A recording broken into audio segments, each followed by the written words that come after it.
Bareskrim Polri telah melakukan penyitaan terhadap aset mewah milik Doni Salmanan. Barang mewah itu disinyalir dibeli Doni Salmanan dari aktivitasnya sebagai afiliator trading binary option lewat platform Quotex.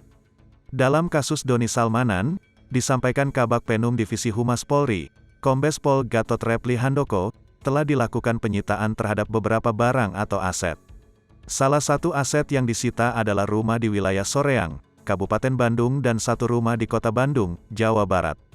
Selain itu, polisi juga menyita mobil hingga beberapa motor Doni Salmanan. Salah satu kendaraan roda 4 tersebut adalah mobil Porsche seri 911 Carrera 4S. Lebih lanjut, ada juga laptop MacBook Pro, serta buku tabungan atas nama Doni Salmanan dan Dinan Fajrina yang disita polisi. Kemudian, sejumlah aksesoris dan baju yang tergolong mewah milik Doni Salmanan juga ikut disita. Ada jam tangan merek Hermes hingga belasan baju mahal miliknya. Tak cuma itu, sebanyak 20 buku terkait trading milik Doni Salmanan dan 3 buah CPU juga diamankan.